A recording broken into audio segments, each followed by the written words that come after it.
Oi, oi, pessoal! Sejam muito bem-vindos a mais um episódio do Agro Showcast. Bora fechar o mês de maio falando sobre pecuária de corte na região norte do nosso país?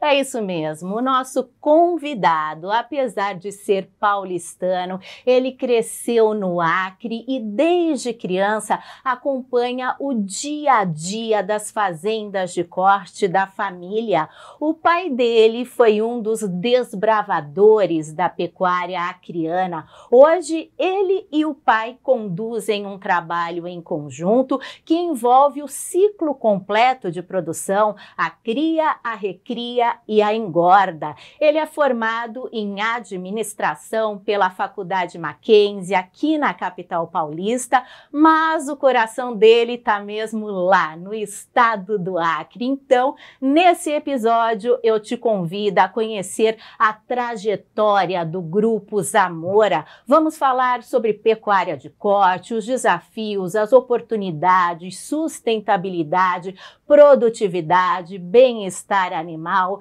e também tecnologia e tudo mais, gente, que inclui os nichos importantes para fazer dessa atividade econômica a mais importante do estado do Acre. Então, aqui comigo hoje, ele, Sidney Zamora Filho, muito obrigada por aceitar o nosso convite. Sinta-se em casa, seja bem-vindo, viu, Sidney? Muito obrigado, Paulinha. É um prazer estar aqui, falar de um assunto que eu amo e espero contribuir bastante. Prazer todo nosso. Bom, para a gente falar sobre qualquer empreendimento de sucesso, é preciso voltar no tempo, entender as raízes, né, desse negócio. E no caso de vocês, é voltar lá para o ano de 1976. Sim. Foi há 48 anos que tudo começou com o seu pai, né? Um homem de visão, Sidney. Exatamente, de coragem, Opa! né? Porque naquele tempo, né, minha família é do interior de São Paulo, Presidente Prudente ali, mais especificamente Martinópolis, o meu pai, e Presidente Bernardes, a minha mãe.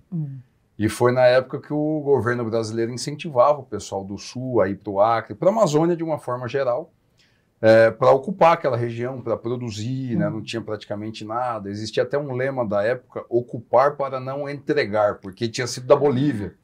O Acre teve lá aquela confusão com a Bolívia, foi da Bolívia um tempo, depois voltou para o Brasil, e aí o Brasil falou, nós precisamos ocupar lá e produzir. Então começou a incentivar o pessoal daqui a ir para lá, o acesso ao crédito era, na época, muito fácil, o preço da terra era bom, e ele percebeu essa oportunidade, percebeu não, um amigo o levou para lá, que já tinha terra, ele acabou indo, tinha 25 anos. Do carnaval para o Acre, do carnaval para o Acre, tem uma história engraçada, foi na quarta-feira de cinzas.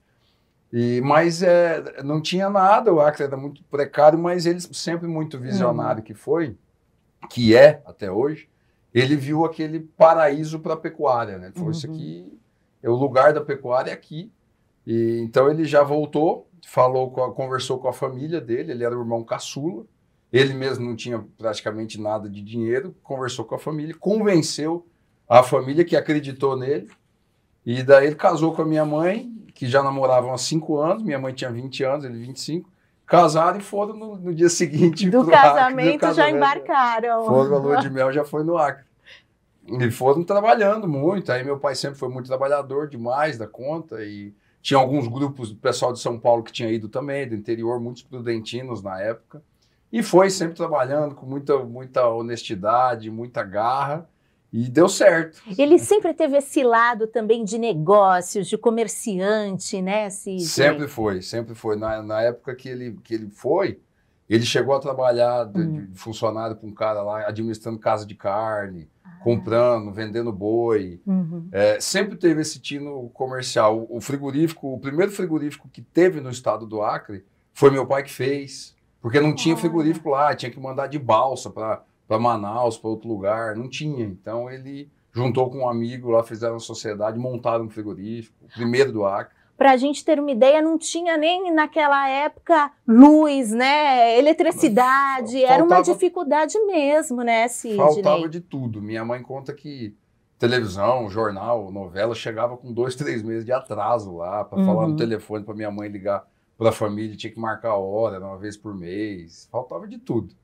Mas eles falam que foi uma época boa porque foram casais também recém-casados, jovens, com muita vontade de trabalhar, todo mundo no mesmo propósito ali. Um apoiava o outro, Um apoiava o outro. Então, assim, eles falam que foi um sacrifício, foi um sofrimento, mas eles falam que eles tiraram proveito daquilo também ali. Foi prazeroso no contexto da turma que foi junto. Valeu a pena. Tanto, gente, que a ideia do pai do Sidney, né, que também é Sidney, era ficar 4 anos lá. Eles estão até hoje, né, até dividindo hoje São Paulo com Acre, mas Sim. permaneceram, né, perseveraram, cresceram e permaneceram, Sidney. Ah, exatamente. Nós criamos muitas raízes lá, né? Como você falou, eu sou nascido em São Paulo, mas eu me criei a minha vida inteira. Eu morei no Acre, hoje que eu me divido entre São Paulo e Acre, mas sou mais acreano do que paulista, né? Muitas raízes, muita gratidão pelo Acre, pelo povo acreano. Meu pai, quando o Acre fez 100 anos do Tratado de Petrópolis, 100 personalidades foram homenageadas como que contribuíram para o desenvolvimento do Estado. Meu pai foi o único fazendeiro que recebeu o título de cidadão acreano e estava nessa homenagem. Motivo de orgulho mesmo, né? E a gente sempre acaba se inspirando e se espelhando nos nossos pais, né? A gente sabe que o seu pai é seu grande mestre. Eu acho que recordações boas, prazerosas da sua infância, da sua adolescência lá na lida, desde pequenininho, não faltam aí na tua memória e no teu coração, né, Sidney? Ah, com certeza. Tem até uma história engraçada que meu pai gosta ele gosta de lembrar, a gente lembra com muita emoção. Eu pequenininho, meus pais sempre falavam, minha mãe, meu filho, você tem que seguir os passos do seu pai, você tem que seguir os passos do seu pai. Só que eu, na minha cabeça infantil ali, o que eu fazia? A gente ia para a fazenda junto, meu pai ia andando na frente, pisando na terra, e ficava a pegada. E eu ia pisando na pegada atrás dele. E eu tenho lembrança disso. Eu ia literalmente seguindo os passos dele. Seguindo os passos, os rastros do pai. E hoje vocês conduzem um trabalho em conjunto, né? Sim. Pai e filho. Você brincou até e falou, Paulinha, ele é o chefão, mas né, a gente faz tudo em conjunto. Então eu queria que você falasse um pouquinho mais agora sobre esse modelo, né, de gestão que vocês realizam lá, de pecuária, de produzir numa região com tanta biodiversidade que é o estado do Acre, na nossa região amazônica. Sim, a gente administra junto. Eu falo que eu sou abençoado, porque eu e meu pai a gente se dá muito bem. Eu estudei em São Paulo, fiz administração, voltei. Eu falo que a gente foi um encaixe perfeito, porque é um problema a sucessão. Ou às vezes o pai muito fechado, não quer ouvir o filho, ou o filho chega formado, acha que sabe mais que o pai, dá problema. Então, eu e meu pai tivemos uma união muito boa. Ele sempre me ouviu, mesmo quando eu não tinha experiência prática ainda, mas as minhas ideias, e eu sempre o respeitei. Então eu vim formar, meu pai não é formado. Eu vim formado, mas com muita humildade e reconhecimento que quem fez foi ele, quem construiu foi ele. Mas ele sempre quis me ouvir. Então foi muito gostoso esse início, esse crescimento meu na empresa, né? E até hoje a gente administra juntos. Então eu sempre tentando trazer novidades, tecnologias novas, tem tanta coisa boa aparecendo por aí. Na parte da genética, na parte da gestão, é o que eu digo, meu pai sempre me deixou fazer tudo. Software, quando nós implementamos, muitas vezes às vezes ele não punha tanta fé, mas deixava eu fazer. Olha, você falou sobre, né, um ponto, um pilar, tecnologia, né? Eu queria que ao longo desse bate-papo a gente fosse falando, né, desses pilares tão importantes. Quando o seu pai começou, por exemplo, há 48 anos, o Brasil era um importador de alimentos. A gente importava há 50 anos 30% do que consumíamos. Hoje o Brasil é um dos maiores produtores, exportadores do mundo e sem tecnologia, tudo isso, né, uma tecnologia sustentável, né, de acordo com o nosso clima tropical, com toda essa diversidade do nosso país, foi possível crescer, né, não em quantidade, mas em qualidade, melhorar a produtividade, né, Sidney? Exatamente, é uma busca constante que a gente tem por tecnologia. Isso eu já tinha percebido há 10 anos atrás, a necessidade de profissionalização da pecuária e a busca por tecnologia para produzir mais e melhor, produzir com qualidade, em menos espaço. Cada vez a gente tem mais desafios de espaço. Então, antigamente, na década de 70, 80, o jeito de crescer era aumentando a área. Isso mudou completamente. Deu muito certo lá atrás, mas hoje não é mais o que acontece. Então, por exemplo, em termos de genética, que é uma coisa que a gente investe muito, está cada dia mais tecnológico. Hoje a gente escolhe o touro que vai usar ali no computador, eu coloco ali as características que eu quero daquela genética, o computador já me dá a amostra ali dos possíveis touros que eu posso escolher. Depois eu vou olhar para o touro, saber se eu acho bonito ou não, mas primeiro é o computador. Então, evoluiu demais, e a necessidade do profissionalismo, eu até costumo dizer muito assim, que o fazendeiro, é que a gente é muito apaixonado, né? Acho que não tem um fazendeiro que não é apaixonado pelo que faz. Né? Só que isso é uma bênção, porém, às vezes, uma maldição, porque às vezes a gente toma decisão baseada na paixão e não na razão. Eu vejo muito acontecer isso. Então, eu acho que é um desafio a gente gerenciar com profissionalismo. Eu sempre falo, eu sou apaixonado pelo nosso negócio, mas as decisões que eu tomo são racionais. É um negócio, não é um hobby, não é um passatempo, que a gente leva em consideração tudo isso, né? Agora, dando alguns exemplos, né, do que vocês colocam em prática nas fazendas de vocês para obter exatamente isso, né? Produzir mais, melhor, encurtar o ciclo de produção e produzir mais arrobas por hectare, que é o final de todo o ciclo de vocês, já que vocês, né, trabalham com o ciclo completo da pecuária, Sidney. Com o ciclo completo, isso. A gente investe muito em genética. Muito em genética. Todo ano é uma busca constante. A nossa pressão de seleção da nossa vacada é muito forte. Assim, a gente tem um descarte grande até de vacas, porque a gente seleciona muito, a gente exige muito delas. A gente faz lá a tecnologia que a gente chama de precocinha, ou a novilha super precoce, que é inseminar a bezerra Nelore com 1 ano de idade. Isso é um grande desafio, não é qualquer um que consegue. Precisa ter uma genética apropriada já, com precocidade sexual, uma série de coisas, aliada à nutrição.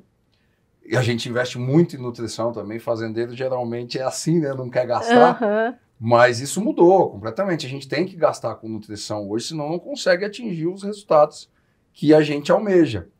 E aliado ao bem-estar animal também, né? Que não pode faltar, né? É o tripé, né? Genética, sanidade, nutrição. Você tocou nesse ponto do bem-estar animal. Vocês que investem tanto no melhoramento genético do rebanho de vocês, sabem que para um animal expressar de fato todo o seu potencial genético, ele precisa estar bem, né? Porque se ele não for criado em condições boas, com boas práticas de produção, ele não vai produzir adequadamente, né? E, consequentemente, vai afetar o bolso, né? Exatamente. Eu sempre falo que eu sou um apaixonado pelos animais, me considero um protetor dos animais. Mas mesmo que eu não fosse, eu falo que mesmo o fazendeiro que não se importa com o bem-estar animal, que se importa só com o dinheiro, ele tem que tratar bem do animal. Por exemplo, eu lá que faço cria. Existem estudos da vaca quando ela é inseminada. A vaca que sai do tronco correndo, a vaca que sai trotando e a vaca que sai andando, caminhando. Dá 10% de diferença na taxa de prenhez de cada grupo. Do primeiro para o último, dá 20% de diferença. Olha o rombo que dá a diferença da vaca que sai correndo e da que sai tranquila caminhando. Então, a gente investe muito em bem-estar animal. Temos vários protocolos lá, não pode gritar com o animal. Bandeirinha, bater nem pensar. Então a gente usa bandeirinha só para orientar o animal, falar sempre sons baixos e graves. Animal a gente é até engraçado de ver. O animal que a gente produz na fazenda, que nasce na fazenda, ele tem um comportamento tranquilo a vida inteira. Os animais que a gente compra, e a gente tem também um número de compra grande, a vida inteira o comportamento dele é diferente.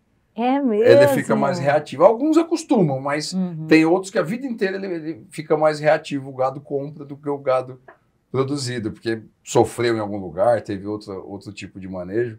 Então a gente investe muito. É um trabalho de conscientização constante, né? A equipe nossa, apesar que a gente não tem uma rotatividade grande de equipe, mas sempre tem algum novo ali, que às vezes vem naquele sistema antigo, acostumado a gritar. Então tem que fazer um trabalho de treinamento, de educação. Eu sempre peço para os parceiros fornecedores nossos, estou precisando dar uma reciclada no treinamento, me arruma algum professor, algum palestrante de bem-estar animal, vai lá, dá a palestra para a turma, para sempre é um tema que tem que sempre estar em evidência. Tá certo. E hoje vocês têm também uma parceria com o frigorífico do estado de São Paulo. Então, o abate não acontece lá, é isso? É uma parceria, um trabalho que vocês já têm, vem realizando nos últimos 3 anos? Isso, justamente. A gente tentando buscar melhores mercados em termos de valorização da arroba. A gente fez uma grande parceria com um confinador do estado de São Paulo. Então, a gente transfere o gado para ele, o gado que já está prestes ali a ir para abate. Na verdade, um pouco antes, porque o confinamento acelera tanto que a gente manda um pouco mais leve.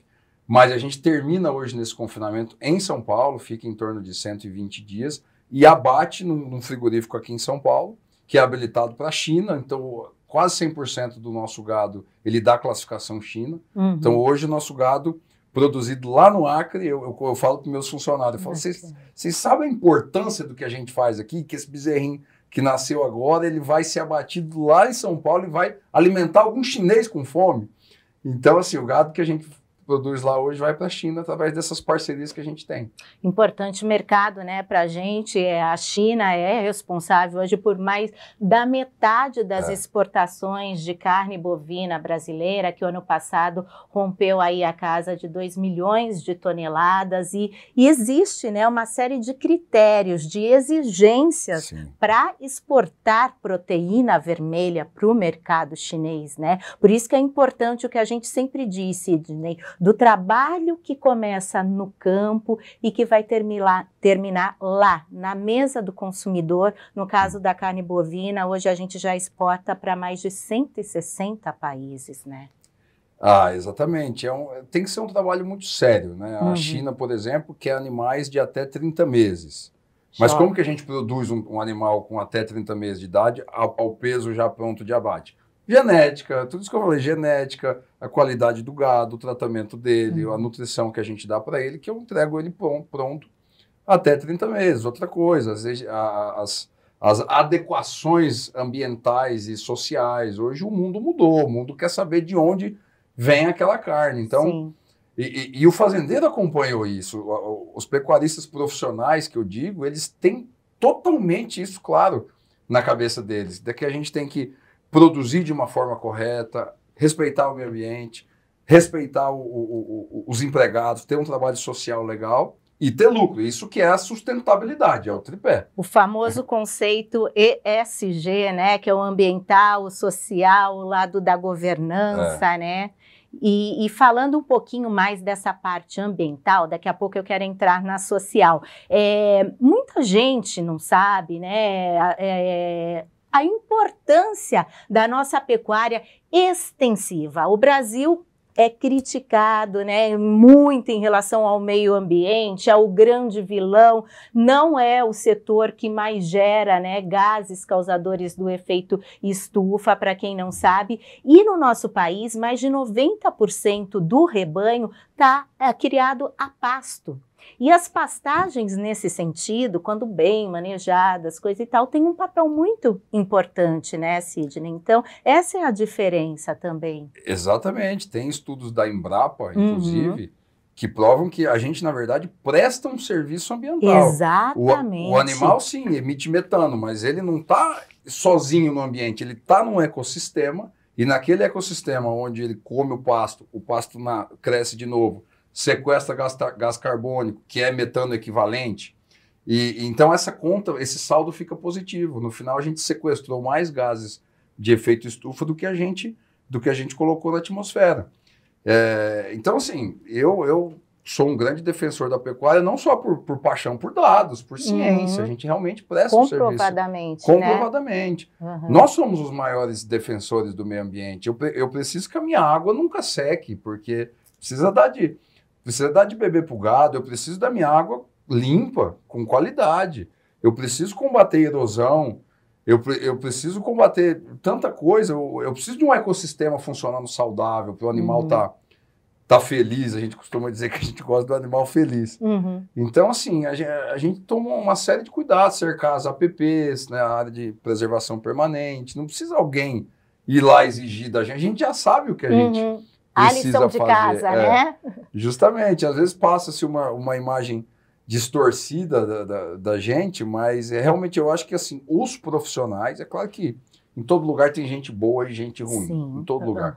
Mas os fazendeiros profissionais mesmo, ele não quer saber mais de desmatar ilegalmente, fazer coisa errada, muito pelo contrário, a gente quer vender lá nos Estados Unidos com valor agregado, a gente quer vender na China. Como é que eu vou lá conversar de vender uma carne que eu estou produzindo de qualquer jeito, né? Então, a gente tem que ter esse olhar.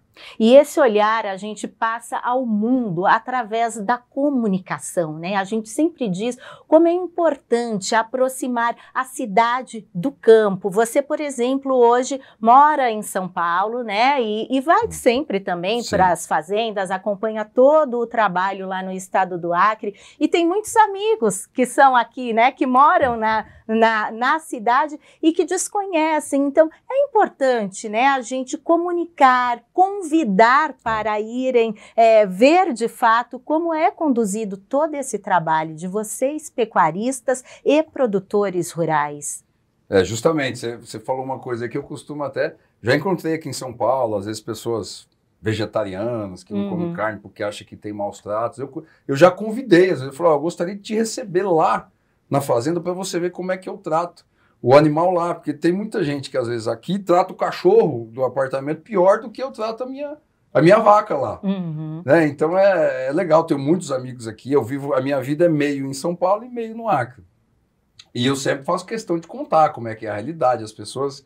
É uma pena que todo mundo está cada dia mais distante das origens, né? Então o pessoal, principalmente aqui o paulistano, tem tudo na mão, é tudo muito fácil, disponível toda hora, mas às vezes as pessoas se esquecem da onde veio, como que é produzido, qual que é o trabalho todo ali por trás de ter aquela facilidade. Então, sempre que eu posso, eu explico para muita gente. Às vezes, a gente tem algumas discussões saudáveis, debates saudáveis. Eu adoro, às vezes, encontrar gente que é contra aqui, né? Porque eu gosto de mostrar, educar, assim, né? Educar, a verdade está do nosso lado.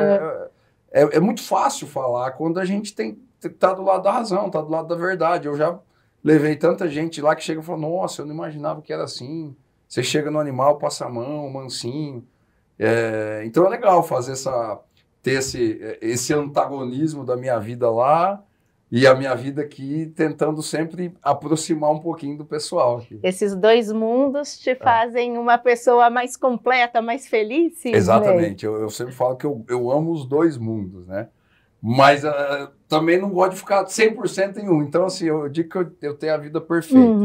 Eu venho para São Paulo, aproveito tudo que essa cidade maravilhosa oferece, mas chega um momento eu começo a sentir saudade lá, vou para o Acre, rotina completamente diferente, acordo 4, 5 da manhã todos os dias, durmo cedo todo dia e fico lá convivendo naquela vida maravilhosa no campo, com meus funcionários, aprendo tanto com os meus funcionários, tanta coisa. Então, eu tiro proveito melhor dos dois mundos. Agora, a gente pode dizer que essa sucessão, né, no caso da sua família, seu pai e você, foi natural, porque você cresceu ali no meio, vendo todo o trabalho realizado. Agora, o teu pai trouxe também os irmãos, né, que também moravam no interior de São Paulo e foram lá para o Acre. Foi. Hoje eu tenho bastante parente meu lá no Acre. Meu pai foi o primeiro, ele foi o desbravador e é o irmão caçula. Ele foi depois de 10 anos e aí as coisas eram da família toda ainda, não era dele. Mas aí ele convenceu os irmãos a irem para lá, ele já estava crescendo, o pessoal acreditou no potencial que o Acre oferecia e foram para lá. Depois houve uma divisão das fazendas e aí cada um ficou com uma parte. E todos cresceram depois independente, mas todos continuaram crescendo. Tem só uma irmã do meu pai que ficou em Presidente Prudente. Os outros 2 irmãos foram. Que bacana. Bom, a gente falou, né, um pouquinho sobre esse conceito ESG e eu disse que eu queria abordar também o lado social. Vocês têm uma escola rural, né? Então, o lado social é isso, é pensar não apenas no funcionário, mas também na comunidade de um modo geral. Uma escola que é reconhecida, foi premiada 2 vezes. Então, eu queria que você falasse também um pouquinho mais desse trabalho. O meu pai sempre prezou por esse lado, mesmo quando não tinha ainda esses treinamentos, essa tendência, né, de investir no social, mas ele sempre sentiu no coração dele. Essa escola mesmo é uma fazenda mais afastada que a gente tem, que não tinha escola. E ele vendo aquela criançada ali sem fazer nada, sem estudar, começou a incomodá-lo. Então ele foi no município mais próximo, falou, eu queria ceder um pedaço ali para vocês construírem uma escola, construir uma escola lá dentro da fazenda. Aí o prefeito falou, nós não temos recurso. Aí ele falou, tá bom, então eu construo a escola, vocês pagam a professora? Não tem recurso para pagar a professora. Aí ele falou, tá bom, eu construo, eu pago a professora, pelo menos você faz ser reconhecida no MEC? Não, isso a gente consegue fazer. E aí foi assim que começou essa escola. Hoje eles pagam uma parte do salário da professora, mas quando começou foi um investimento totalmente do meu pai, eles conseguiram ainda inscrever no MEC e começou essa fazenda, se eu não me engano, essa escola, se eu não me engano, em 2010. E tem lá, já vários alunos passaram por lá, já depois foram para outras escolas já mais graduadas, mas o ensino fundamental a gente tem lá. Muito antes de existir esse conceito, essa sigla, essa consciência, já fazia parte, né, do trabalho de vocês, do seu pai. Eu lembro que meu pai sempre falou assim, eu lembro, eu criança, assim, por isso que eu tenho eu aprendi essas coisas. Falou, meu filho, você gosta de comer carne todo dia? O funcionário também gosta. Você gosta de tomar uma água fresca, limpa, quando você está com sede? O funcionário também gosta. Você gosta de chegar um dia cansado e deitar numa cama boa, confortável para descansar? Ele gosta igual você. Então não tem diferença do que você gosta e do que ele gosta. Então, assim, ele sempre prezou muito por estruturas boas, as casas dos funcionários. Não tem luxo, é tudo simples, mas tudo com muito conforto, tudo funcional. Tudo funcional, ninguém passa necessidade, todo mundo come fartura. Meu pai faz questão de ter fartura de comida, as cozinheiras que cozinham lá para os funcionários solteiros, os casados têm as suas esposas que cozinham. Mas os solteiros nós temos as cantinas, é uma coisa que meu pai exige, tem que ter carne. Todo dia, pô, como é que vai trabalhar com força, com disposição, se não comer direito? A gente até brinca com os funcionários nossos, tudo engorda na fazenda, porque come muito. Que bom! Ô Sidney, ainda falando dos funcionários, recentemente, no mês de março, vocês fizeram um evento tão bacana, né, lá na fazenda de vocês, para funcionários que trabalham, fazem parte do time do Grupo Zamora há mais de 10 anos. E a ideia é, de fato, compartilhar com eles a cultura, a filosofia de trabalho de vocês e, lógico, reconhecer tudo que eles fazem por vocês também. Sim. Justamente, isso começou a partir de um curso que eu fiz aqui em São Paulo, um curso de gestão empresarial, e começou a falar lá sobre missão, visão, valores, uma coisa que eu confesso para você que eu não dava tanto valor em esclarecer o que é visão, o que é missão, o que são valores. Eu achava há poucos anos atrás que era coisa de multinacional para colocar lá no deixar para subentendido e pronto. Mas aí eu comecei a entender de uma forma diferente. E no curso a gente falou sobre cultura da empresa. Na hora, a minha cultura, óbvio que está na minha cabeça, mas eu me questionei.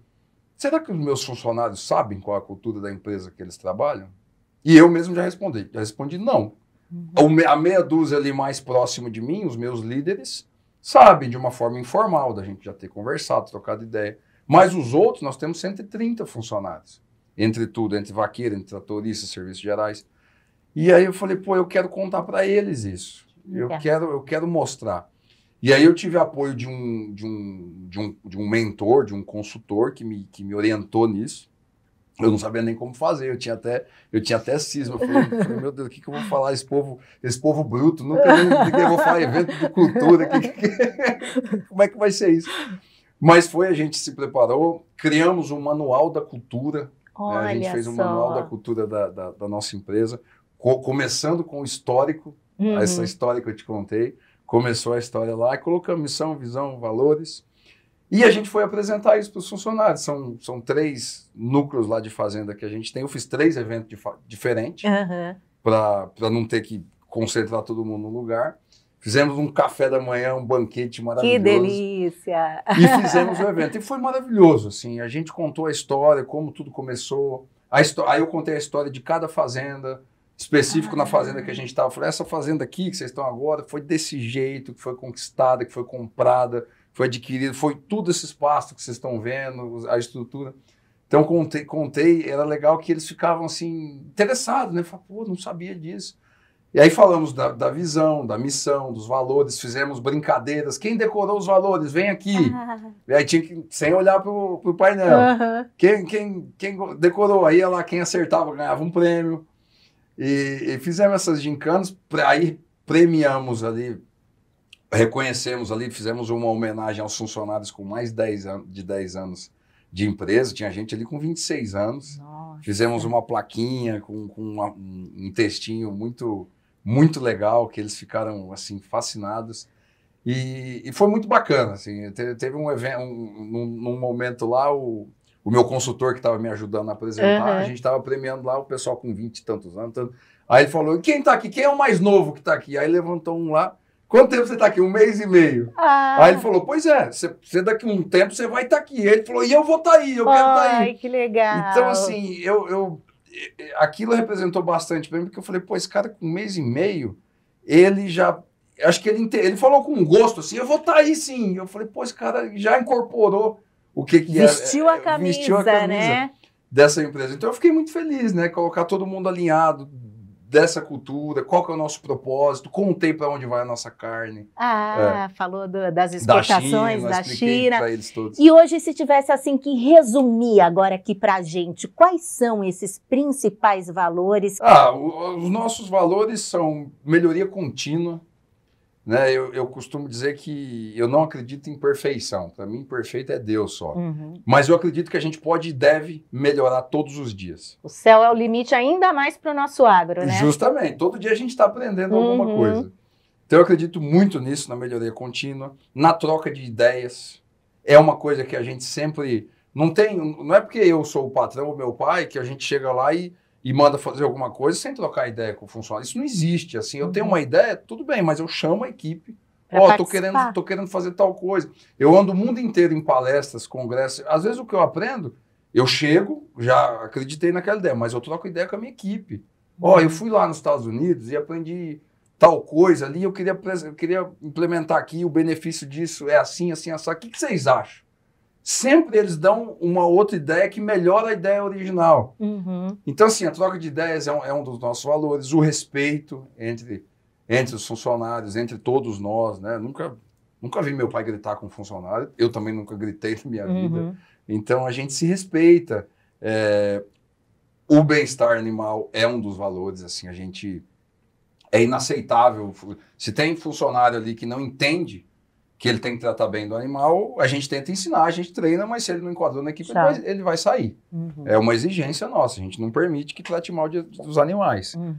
E eu acho que o mais importante dos valores nossos é Deus, né? Que a gente é muito...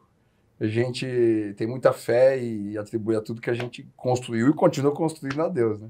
Hoje, você considera quais principais desafios da nossa pecuária e olhando um pouquinho mais agora para a pecuária do estado do Acre? Eu acho que um dos grandes desafios da pecuária no geral é um que eu já falei aqui, que é a necessidade de profissionalização e de separar a paixão do profissional. Da razão. Eu acho que essa é uma necessidade, a gente tem que encarar como uma empresa, e é uma empresa, e tem que ser vista como uma empresa. E muita gente, às vezes, eu costumo dizer assim, a gente tem que ser menos fazendeiro e mais empresário. Tem que ser fazendeiro na hora de de passear na fazenda, mas na hora de olhar o negócio, a gente tem que olhar como um olhar de empresário. Então, essa é uma necessidade de profissionalização e um desafio momentâneo que a gente está passando é essa crise, né? Nós estamos desde o ano passado. Momento do ciclo de baixa. Do ciclo de baixa, que é um ciclo natural, todo mundo conhece esse ciclo, mas nos últimos anos as mínimas e máximas ficaram mais distantes uma da outra. Então, no ano de 2021 teve aquele pico, todo mundo feliz, em 2021, mas deu um repique agora tão intenso quanto a alta. Então, qual a dica nesse momento? Melhorar a produtividade. Eu acho que eu faço muitas vezes o inverso do que eu vejo muita gente fazendo. Por exemplo, o cara quer economizar, onde ele economiza? No único lugar que ele não tinha que economizar, na comida do boi. Ele fala, não, vou economizar. Aí dá um produto mais barato, dá um produto de menor consumo. Aí isso torna a arroba produzida dele mais cara, porque ele vai demorar muito mais para produzir uma arroba. Então, eu estava conversando com meu pai esses dias, falando, a nossa margem diminuiu muito esse ano, né? Então, eu falei, então nós precisamos produzir mais. Então, nós temos que acelerar, não é... Recuar. Não é recuar. Aí que acelera. Agora que a gente tem que acelerar, a gente tem que produzir muito mais, porque a margem diminuiu. E grandes oportunidades de compra, né? Assim, quem tem condições de investir esse ano, está sendo um ano maravilhoso para quem quer investir em estoques de arroba. Comprar bezerro, a reposição está muito boa. Não está um ano bom para pagar a conta, né? Para pagar a conta está péssimo. Mas para investir, para comprar gado, está muito bom. Então, a expectativa para que em 2027 bata as máximas de novo. Tem especialistas aí que dizem que a arroba vai chegar a R$440 aqui em São Paulo, e eu acredito nisso. Então, para a gente surfar essa onda lá na frente, a gente tem que começar a nadar agora aqui, né? O surfista nada antes da onda quebrar, senão ele está atrasado já. Então, eu acredito que é isso, é um ano de desafio, de segurar as pontas, de não fazer investimentos errados, gastos desnecessários, e investir em aumentar a produtividade, acelerar o ciclo e aumentar o estoque de arroba. Ser mais assertivo nas tomadas de decisão, né? Agora, Sidney, seja em ciclo, né, de baixa, a gente sabe que a história da nossa pecuária, assim como a história do Brasil, é contada através de ciclos, seja de alta, seja de baixa. Vocês, produtores, para produzirem bem, né, precisam de paz, precisam ter tranquilidade. Eu queria tocar num assunto com você, que é a questão da segurança jurídica no campo. Como que você avalia essa questão? É muito delicada essa questão. Lá na minha região tem muitos problemas de invasão de terra. A gente vem sofrendo isso com alguns anos já. É um problema seríssimo. Tem tentativa de invasão, tem invasão. E a gente fica, muitas vezes, se sentindo impotente, muitas vezes se sentindo com medo de ir na fazenda. Isso é uma realidade que a gente vive hoje lá. O Brasil todo acho que está vivendo, e na minha região não é diferente. E é o que você falou, a gente precisa ter paz para produzir, para ter ideia, e muitas vezes a gente gasta tempo com isso, com combater nesse tipo de coisa, com advogados. Eu acredito que é um desafio muito grande, que a gente tem que evoluir muito nesse sentido. Regularização fundiária ali na minha região da Amazônia é um desafio grande que tem que ser feito, porque as invasões elas começam por causa da fragilidade da regularização, né? Dos documentos, ali tem discussão, não tem discussão, aí, tem dúvida, invade.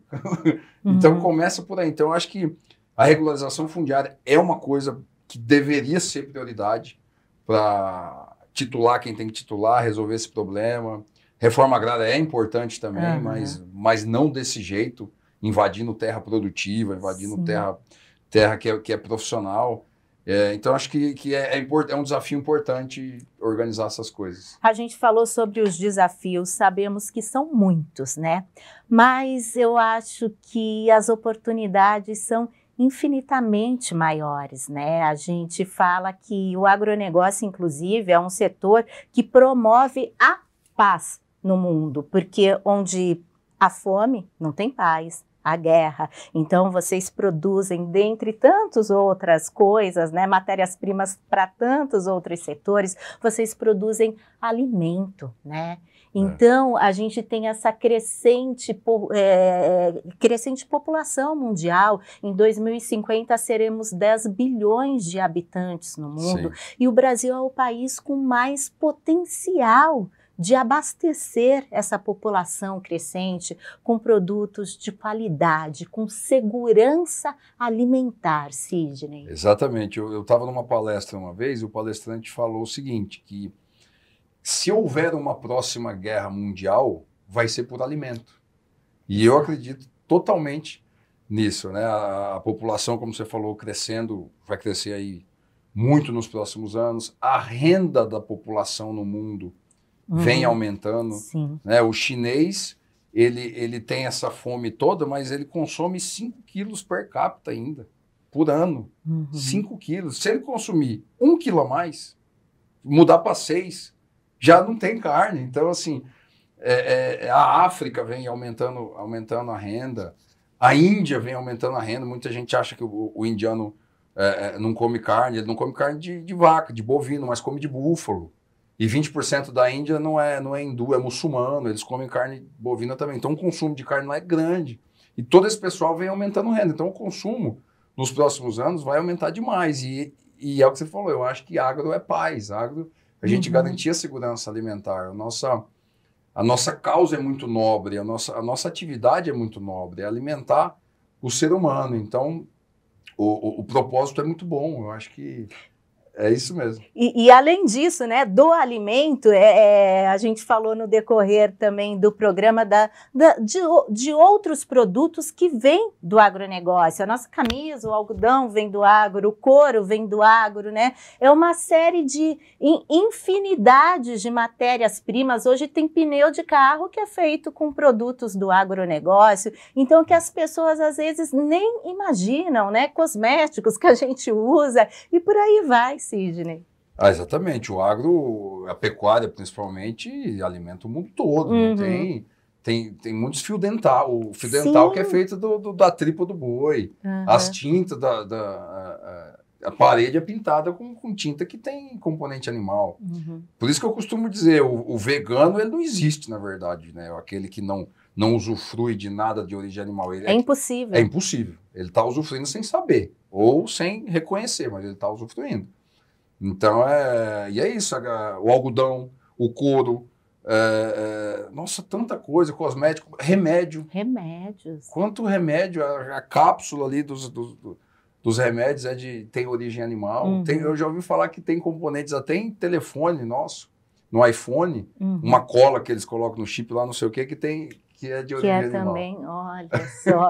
Agora, tem um ponto que você tocou, que eu anotei aqui, que é a importância, né, da capacitação, do profissionalismo. A gente sabe que a nossa vida é um aprendizado diário, constante, e muita gente pensa que hoje, as máquinas automotivas vai terminar com o trabalho das pessoas. Não, pelo contrário, né? Hoje, o leque de atividades, de profissões que uma pessoa pode exercer no agronegócio, né, são infinitamente maiores. Mesmo sendo tudo automatizado, você precisa interpretar o que um relatório, que uma máquina te diz. Então, é mais ainda que a gente precisa, né, de pessoas, de humanos. De pessoas, justamente.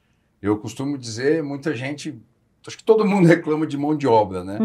Mas a necessidade é disso, é de ensinar, é de treinar. Sim. Então, reclamação não vai resolver problema. O que nós temos que fazer? É isso, é ensinar, é treinar. O formato mudou, é o que você falou, a máquina não vai substituir o ser humano, ele sempre vai estar lá. Só que habilidades diferentes são necessárias hoje que não eram antes. O que dá muita oportunidade para ele ganhar mais também. Se ele está desempenhando um papel mais complexo, que exige mais dele, ele vai ser pago por aquilo também. Então, acho que é isso. Nunca vai substituir o ser humano. O ser humano é criativo, o ser humano que faz acontecer. A máquina, eu não acredito nunca que vai substituir, mas a necessidade de profissionalização, de treinamento, de capacitação isso cada dia é maior. Eu até tenho uma ideia ainda de fazer uma segunda escola de técnico agrícola. Que bacana, tá em tempo, né? Tá em Nunca tempo. é tarde, Nunca né? é tarde. Agora, olhando, né? Você que já viajou o Brasil e o mundo, conhece diferentes realidades falando de pecuária, você se imaginaria hoje sendo pecuarista em outro estado, em outro lugar, ou você acha que o seu Sidney fez a escolha certa, a melhor escolha? Eu não me imagino, né? Fazendo a minha produção que eu faço, o Acre. Eu sou muito grato ao Acre e é muito produtivo. O Acre chove demais. O Acre é uma bênção, assim. Às vezes eu estou andando na fazenda, eu e meu pai, assim, aqui a gente vê aquele pasto verdinho. A gente não tem seca. Quer dizer, tem, mas não chega aos pés da seca daqui de São Paulo, né? Então a gente sempre comenta, nossa, como a gente é abençoado, como esse lugar é abençoado. Então eu não tenho vontade de ir para outros estados. Eu não sei assim, mandar para um confinamento aqui, para um confinamento ali. Sim. Mas a minha produção, a sua base, a minha base é lá que tem toda a minha estrutura, a minha equipe, o meu know-how. O Brasil é um país continental, né? Então produzir gado no Acre é completamente diferente de produzir no Rio Grande do Sul, no Mato Grosso. Eu converso com amigos lá que tem épocas do ano que não tem pasto, ele tem que dar uma outra coisa, tem que dar uma silagem, uma outra coisa. Eu não passo por isso lá, não existe mês que não tem pasto para mim. Então eu gosto de focar lá e crescer lá no Acre. Vou fazer muita coisa por aquele estado. Com certeza. E já estão fazendo há 48 anos, né? Tanto que hoje a pecuária é a atividade econômica mais importante do estado, né? Já é o estado com o quarto maior rebanho bovino da região norte do nosso país. Então, muitas conquistas aconteceram nesses últimos anos, né? Inclusive, a incorporação de tecnologia tem melhorado, né? Foi um ponto que a gente discutiu aqui hoje. Com certeza. Eu acho que muita tecnologia está chegando lá para o agro, né? A gente tem até que filtrar, porque é tanta coisa que às vezes o que serve para o meu vizinho não serve para mim. São realidades diferentes. E vice-versa. Então a gente tem que filtrar porque é tecnologia demais. Às vezes é alguma tecnologia que parece muito legal, mas ela não dá retorno, né? Eu sempre faço a conta do resultado. O caro ou barato, não sei se é caro ou barato, eu vou ver o resultado que vai me trazer para eu tomar essa decisão. Mas a tecnologia está chegando com força, o Acre está cada dia investindo mais em genética, em produtividade. A gente faz um trabalho, o Acre todo, né, faz um trabalho muito bacana na pecuária. A lavoura está chegando com força também, já chegou. Ainda representa menos do que a pecuária em tamanho, mas está chegando com força. O pessoal os pecuaristas do Acre estão aprendendo a virar lavoureiros, né? A gente ainda não partiu para essa, que eu falo que o meu sangue é boiadeiro. Mas fico feliz de ver a lavoura chegando. Onde a lavoura chega, a mão de obra melhora, o pessoal se capacita mais. Então, acho que o estado todo, a região toda tem um benefício com isso e já está na cabeça do pessoal. Tem que desenvolver, tem que melhorar. Não dá mais... O que deu certo lá atrás não é mais o que dá certo hoje em dia. Com certeza. Agora, caminhando aqui para a nossa reta final, eu acho que muito mais do que uma profissão, ser pecuarista é uma missão que vocês têm, né? Então, completando a frase, ser pecuarista, ser boiadeiro é para você? É uma missão que eu acho que Deus deu para a gente. A nossa frase, o nosso lema lá da empresa que está no nosso uniforme, todo o uniforme nosso, é: do campo à mesa alimentamos pessoas em todo o mundo. Essa é a nossa frase. Então é um propósito muito nobre. Eu faço com tanto orgulho, assim, eu tenho tanta paixão pelo que a gente faz. Quando eu vejo um bezerrinho nascendo, vendo que há um ano atrás a gente tomou uma decisão de qual sêmen do touro usar, que a gente seminou aquela vaca, e eu vendo ele nascendo ali, muitas vezes eu me emociono andando na maternidade, vendo a vacada parindo. E a gente contribui, a gente faz a sustentabilidade literalmente, assim, é o animal, é o funcionário feliz, a gente tem uma relação de amizade com os nossos funcionários, a gente faz de tudo pelos nossos funcionários, assim, tudo para melhorar a vida deles, a gente faz. E é um negócio rentável, porque tem que ser rentável para pagar tudo isso. Então, acho que é isso, é um propósito nobre que eu falo que por mais que eu, às vezes, invista... Hoje eu não tenho outra, eu sou só pecuarista, mas mesmo que um dia eu invista em outra coisa, mas a minha base é pecuária, eu sou boiadeiro, nunca vou deixar de ser. Não se engane por essa roupinha aqui, por essa roupinha de playboy, no fundo eu sou cowboy. O sangue corre, como corre. você diz, né? E olha, você falou, né, sobre Deus também, então eu desejo que Deus continue abençoando muito o trabalho de vocês. E para a gente encerrar mesmo, eu queria saber o seguinte, mais do que carregar o nome do seu pai, quais os valores do seu pai que você carrega com você, que você faz questão de colocar em prática, seja no teu trabalho, seja na vida, seja com teus amigos, enfim. É uma responsabilidade muito grande a do sucessor, né? Muita gente acha que é fácil. Ah, é fácil, pegou ali e tal, recebeu. Mas o cara que é responsável, aquele que é irresponsável não, mas o cara que é responsável, como eu sou, é uma responsabilidade muito grande. Fala, pô, olha o cara ali que fez tudo, né? No caso do meu pai, com tanta dificuldade. Então eu penso assim, pô, eu tenho a obrigação de fazer muito mais, porque eu peguei mais fácil. Então, assim, ele me ensinou coisas que valem ouro para mim. A honestidade, meu pai assim... Pode existir um homem honesto igual, mas mais do que ele eu nunca vi. Ele sempre me falou assim, ó, tudo que você for fazer, você se coloque no lugar do outro para ver se você está sendo justo. E é uma coisa que eu levo isso, essa honestidade, esse cuidado com as pessoas, a simplicidade também. Meu pai sempre foi um homem muito simples, né? E valoriza muito isso. E eu valorizo muito a simplicidade também. Eu almoço num restaurante caro ou no barato com a mesma felicidade, não muda absolutamente nada. Então, e o valor do trabalho, né? Meu pai sempre foi extremamente trabalhador, sempre me ensinou isso, sempre falou assim para mim, meu filho, nunca acha que você tá rico, porque o dia que você achar que você tá rico, você vai começar a ficar pobre. Então, nunca bota isso na cabeça, tô rico. Então, a gente sempre tem que fazer mais. Por isso que eu adquiri esse negócio da melhoria contínua. Ah, estamos bem, mas tem que ser melhor. Ah, esse ano foi bom, mas o ano que vem tem que ser melhor. Então, eu acho que esses são os valores assim que ele me ensinou e ainda ensina, né? Eu sou abençoado que meu professor continua ali comigo. E essa, né, Sidney, é a maior e a melhor herança que a gente pode ter de um pai, de uma mãe. Dona Fátima também sempre presente ali, né? A gente falou lá do início, em 1976, sua mãe recém-casada, deu as mãos, vamos, apoiou, né? Eu acredito naquele negócio que sempre atrás de um grande homem tem uma grande mulher. Minha mãe e o meu pai reconhecem isso, ela foi essencial para ele aguentar tudo que ele aguentou e que ele passou lá. Ela foi sem reclamar, nunca... Ela conta muitas vezes que ela chorava de saudade da família dela, da mãe. Tinha 20 anos de idade, né? Quando foi, era pobrezinha, mas a vida era boa, não passava necessidade, era um pobrezinho confortável.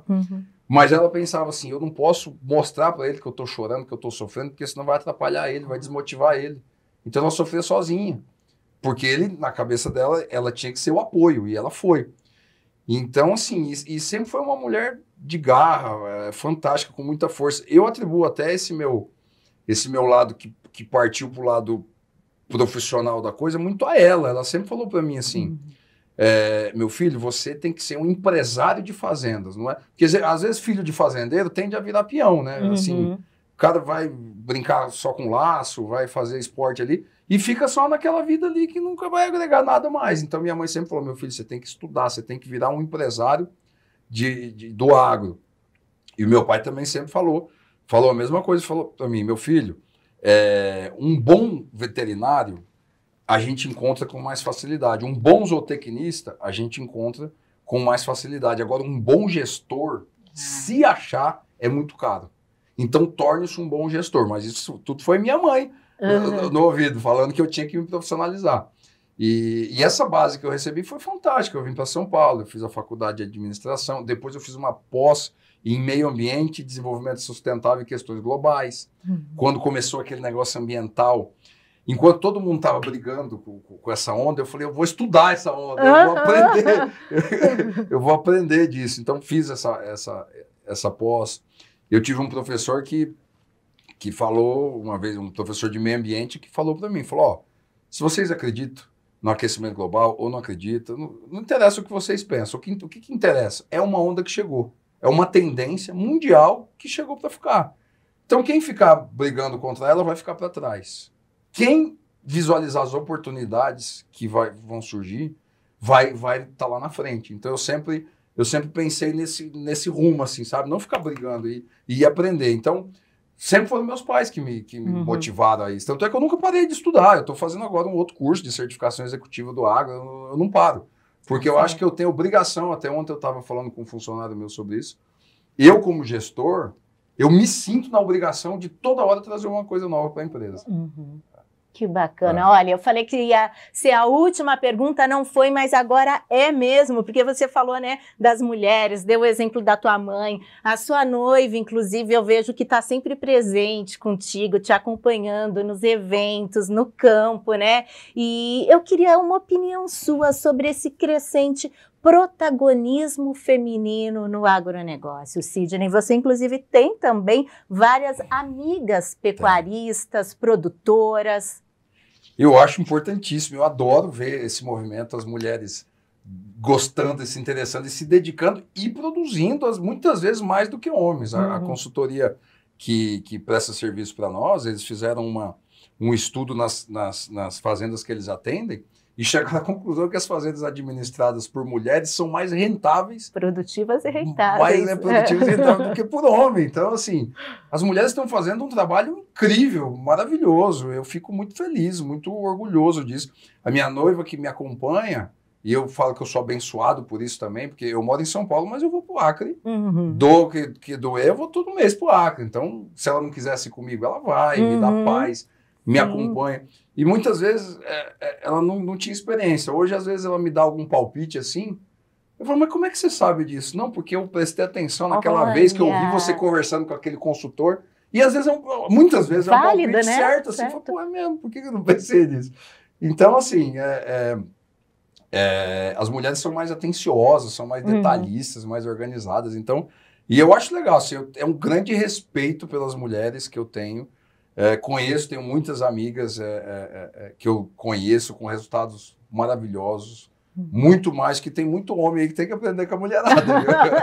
Sidney, olha, foi um prazer conversar contigo, conhecer um pouquinho mais, né, da filosofia de trabalho, da missão, dos valores do Grupo Zamora. Que Deus continue abençoando muito vocês e as portas aqui do AgroShowcast estarão sempre abertas para te receber. Conta com a gente, viu? Muito obrigado, foi um prazer conversar com você, adorei o bate-papo. Parabéns pelo podcast, muito legal. Acho que a gente tem que levar essa informação para o pessoal, se comunicar, mostrar o trabalho que a gente faz. O pessoal não sabe, não tem ideia do que a gente faz muitas vezes. Então, parabéns mesmo, é um trabalho muito importante de fazer essa comunicação, de mostrar para o pessoal, e conte sempre comigo. É isso aí, estamos juntos, Sidney. Olha, muito obrigada a todos vocês pela audiência, a companhia, o carinho. E agora que vocês já assistiram esse episódio até aqui, vamos juntos divulgar, curtir, comentar, compartilhar. E na semana que vem tem mais episódio novo no ar. Até lá, gente. Beijo grande. Tchau, tchau.